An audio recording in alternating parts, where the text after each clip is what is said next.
Vous êtes branchés sur la radio Campus Unikin, la radio du savoir, sur 107.6 MHz, votre radio. Merci de rester fidèle à votre radio, la 107.6 MHz en modulation de fréquence. Voici les principaux titres de ce bulletin d'information. Sommet de la communauté de développement de l'Afrique australe SADC, le président Félix Tshisekedi a fait le déplacement d'Harare au Zimbabwe. L'assurance maladie et l'assurance obsèques et invalidité pour les professeurs de l'université de Kinshasa ont été reconduites. Annonce de l'association des professeurs de l'université de Kinshasa. Nous suivrons le président de cette structure dans cette édition. Et puis les inscriptions sont clôturées au groupe scolaire du Mont-en-Bas. Les dossiers sont en cours de traitement. C'est ce qu'a déclaré le directeur général du groupe scolaire du Mont-en-Bas. Nous allons le suivre dans cette édition.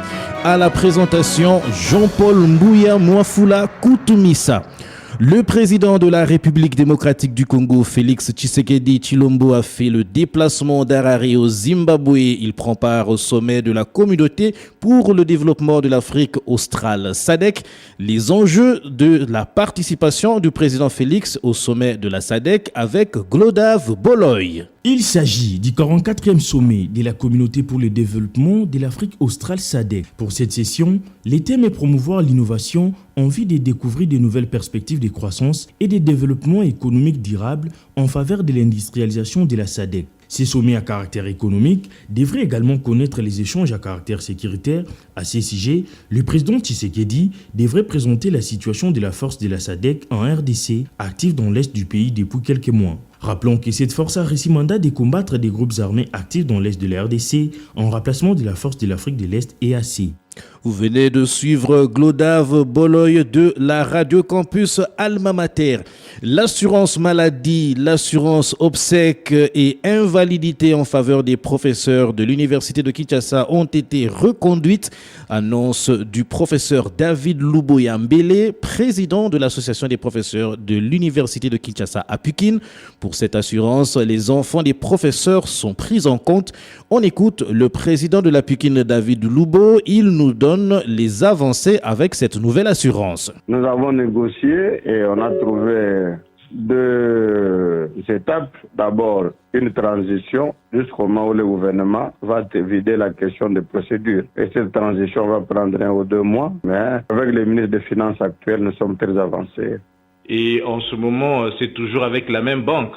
Nous sommes dans une situation concurrentielle. Qui viennent, nous, on va trouver la société qui propose les meilleures offres.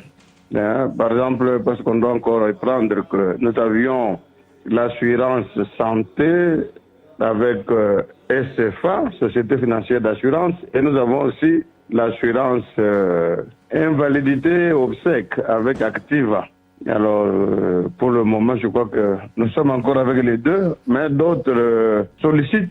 Nous allons apprécier les meilleures offres qui puissent être à l'avantage des professeurs. Et les assurances, jusque-là, ne prennent pas en compte les dépendants des professeurs, c'est-à-dire les enfants. Pour la santé, l'épouse était déjà prise en compte, disons, le conjoint en général était déjà pris en compte. Mais pour obsèques et invalidité, il n'y avait que le pauvre lui-même. Mais aujourd'hui, nous sommes avancés. Obsèques et invalidité concerneront d'office l'épouse du professeur et aussi ses enfants, mais peut-être à des taux différents. C'est ça l'avancée qu'on peut annoncer. Voilà le président de l'association des professeurs de l'université de Kinshasa, David Luboya-Mbele. Les inscriptions sont clôturées au groupe scolaire du Mont-en-Bas. Confirmation a été faite par le directeur général de cette école à votre radio. Jean-Pierre Nzala affirme que le groupe scolaire du Mont-en-Bas sera prêt pour la rentrée scolaire le 2 septembre 2024.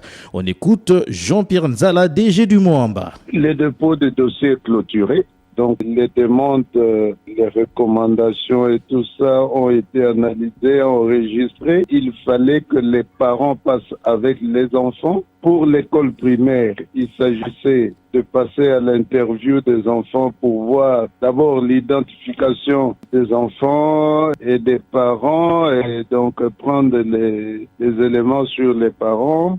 Au niveau des humanités, il fallait un test d'évaluation pour voir si les enfants étaient capables d'étudier dans la classe demandée. Au niveau des humanités, on nous donnera les résultats le lundi, donc les parents auront les résultats et les billets de vacances pour qu'ils sachent ce qu'ils doivent préparer pour les enfants. Alors au niveau de l'école primaire, ce sera la même chose. Le lundi, on aura déjà une première évaluation et peut-être pour les parents retardataires, c'est-à-dire pas pour les demandes d'inscription. Les demandes de dérogation, c'est terminé. Mais pour l'identification des parents et des enfants, alors peut-être qu'il y a des retardataires qui pourront continuer le lundi. Et donc, je pense que le mardi, tout sera clôturé et on aura déjà les listes des admis. Alors,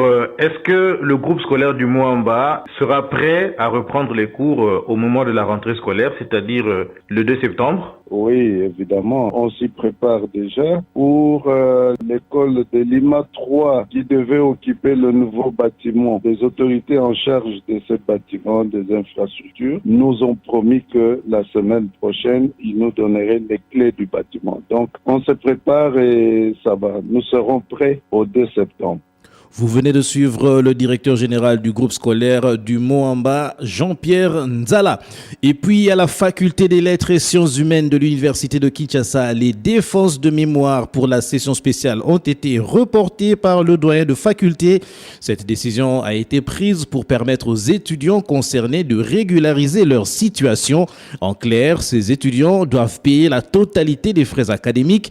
Ils ont jusqu'au 21 août 2024 pour confirmer leur défense. C'est déjà la fin de cette édition d'information. Je vous rappelle le principal titre: sommet de la communauté de développement de l'Afrique australe SADC. Le président Félix Tshisekedi a fait le déplacement d'Harare au Zimbabwe. L'assurance maladie, l'assurance invalidité, l'assurance obsèques ont été reconduites pour les professeurs d'université.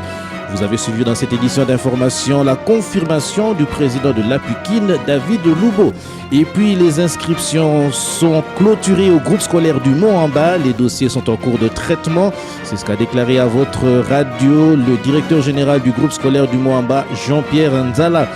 Rédaction Jonathan Kachama, Progélite Nganabanga. À la technique, nous avions Sylvain Chizungu, assisté par Emmanuel Boutella sous la supervision de Luxen Kinounou. Restez branchés sur la 107.6 MHz, la radio des étudiants. Vous êtes branchés sur la radio Campus Unikin, la radio du savoir, sur 107.6 MHz, votre radio.